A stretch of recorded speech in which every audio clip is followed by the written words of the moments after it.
sinuntok ni Lisa, si Bongbong Marcos, di umanong Pangulo ng Pilipinas, sinuntok mo sa mata. Sino nagkwento sa akin? Si Ivan Uy, Secretary ng DICT.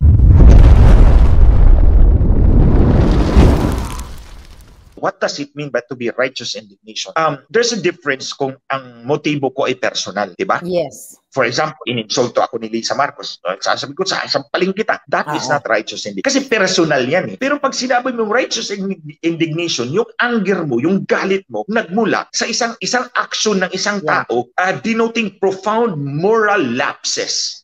Profound moral lapses. It's profound. Kayong lapse niya, yung pakikipag-meeting sa Smartmatic, sinabi ko, hinabol niya ang Smartmatic 3 beses. Nakipag-usap siya sa may-ari ng Smartmatic. And then, nanalo ang kanyang anak, nanalo ang kanyang asawa, and then tingnan mo yung ebidensya nila General Rio, yung TN Rio. Minipula. It strongly appears na minipula yung election results. So, nagtugma yung pag-aamin ni Lisa Marcos sa akin at yung extraneous evidence mula sa Commission on Elections. Yes. So, tapos ito na. That's the basis of my righteous anger. Kasi pinipilit nila ako na i-sideline. O, i-sideline para hindi lumabas. O di ba? Para hindi lumabas. Nililimit nila ako sa social media. Hindi minimension yung issue ko sa kanya sa mainstream. Kasi bayad niya. Tapos, kinakasuhan niya ako sa IBP. Every time mag-speech ako. Kasi sabi ko, di ba? Pangalawa na yun eh. O, pag speech ko sa Davao, kinasuhan ako. Pag speech ko sa Cebu, kinasuhan ako. It's a naked attempt. It's a brazen attempt to stop me from talking. This is a public issue. Kaya nga, this is righteous indignation. That's the context na sinabi ko yun. Hindi pambabastos yan. That's a righteous indignation. And there's no better example than Jesus Christ himself. Pinick up ng mainstream media yung pagtatanggol ni Garin kay Lisa Ahas. Pero dito sa article, sinasabi ng mainstream media na ito exactly na Chong made the statement during a prayer rally in support of Pastor Apollo Quiboloy and Sunshine Media Network that turned into an anti-Marcos rally. So itong media na to, they missed the information yung pinaglalaban mo na patungkol sa pakikipagsabuatan ni Lisa sa Smartmatic. Siya, paano nila tinitwist, paano nila tinatanggal yung pinaka-importanting issue na inusap mo doon o sinabi mo during the prayer rally. Di ba? Yes, I declare. Tama ka dyan.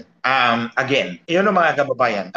Again, I can forgive the reporter for sheer utter ignorance. Sheer utter na ignorance about the issue. Pero, kung nandun siya, dapat narinig niya yung mga pinagsasabi ko. And he cannot plead ignorance. O, di ba mga kababayan? Kung nandun siya, dapat reporter ka, ni-report mo, sinulat mo yun. So, dapat nandun ka. Otherwise, you would not be in a position to report something na wala ka doon. So, I suppose the reporter was there. At hindi mo nilagay yung konteksto kung bakit ko nasabi yun. Kasi sabi ko, sinalaysay ko muna yung buong pangyayari. And then, finally, sinabi ko, kung nandito ka lang sa harap ko, sasampalin kita back to back. So, you have to connect that comment to the entire story, yung pagmamanipula ni sa Marcos ng election system. Kaya mo nasabi.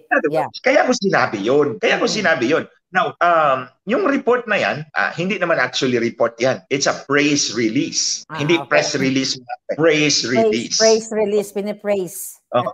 Praise release kay Lisa Marcos. Oo. So, syempre, we cannot expect na ilalagay nila yung konteksto. But the point is, inilabas nyo yan, sasagutin namin. Ngayon, don't tell me, hindi nyo pa rin i-report na ito yung konteksto pala ni Glenn Chong in the interest of fairness. Labato natin sa kanila. In the interest of fairness. Sabi ninyo, kayo mga journalists, for fair reporting. Sige, i-report ninyo. Kaya pala sinabi ni Glenn Chong, nasasampalin niya si Lisa Marcos dahil minamanipula yung election system at manipula yung government institutions para maiupo niya yung kanyang asawa doon sa protesta in 2019, specifically September 2019. Malapit na tayo, Lisa. Kunti na lang yung facts. Kagulang. Malapit na tayo doon. So you see, mga kababayan, for one who is a witness to all this manipulation, when minanipula mo yung election system, ikaw na mismo nagsabi sa akin, Lisa Marcos, minanipula mo yung, di ko lang muna pangalanan, yung government institution na yan. Minanipula mo para lang maiupo mo si Bongbong Marcos as Vice President at that time in September 2019. Malapit na talaga tayo, Lisa. Sabi ko sa iyo, don't cross the red line. Aabot tayo dyan. Si Lisa Marcos kasi is fan of the underdog. Yung tema ng kampanya ni Bongbong Marcos, underdog. Yung paawa effect ba? Yung paawa effect as if malinis ang budhi nila. Okay? So ganito, mga kababayan. Tingnan niyo ang katayuan ni Lisa Marcos. Babae siya. Ginamit nila yon because the weaker sex is ang babae. Kaya nga ang pinili ko na kataga, remember, that's very calculated. Ang pinili ko sa sampal, hindi suntok. Kasi kung lalaki ka, Lisa, sinuntok na kita. Sinuntok na kita. Hindi ako nagmamayabang. Nabubuhat ko yung, ilan ba yun? 40 kilos, 40 kilos, 20 kilos, 100 kilos. Nabubuhat ko yung 100 kilos. Siguro pag natamaan ka. So hindi ko ginamit yung kataga na yun, sampal, kasi babae ka. But nevertheless, even if you are babae, hindi ka naman babae kung umasta eh. Sinuntok mo ang di umano, sinabi ko di umano ha, kasi hindi talaga ako believe na si Marcos ang totoong nanalo, pero dinagdagan ng boto, hindi na yung katanggap-tanggap na resulta. So, di umanong Pangulo ng Pilipinas, sinuntok mo sa mata. Sige, lubusin na natin. Sino nagkwento sa akin? Si Ivan Uy, Secretary ng DICT. I remember very well. Alam nyo na, ako ang nagsumbong kay Ate Claire. Ako ang nagsumbong kay Ate Claire about that. Nag-meeting kami sa Wolfgang Steakhouse, dito sa Ortigas, dyan sa podium. Si Ivan Uy ang nagsabi sa akin, Secretary ng DICT, sinuntok ni Lisa si Bongbong Marcos sa mata. Sabi ko, nasaan ka? Nasa harap ko. Tapos tawa-tawa pa siya. Remember, Lisa, tumatawa-tawa pa si Ivan Uy sa'yo.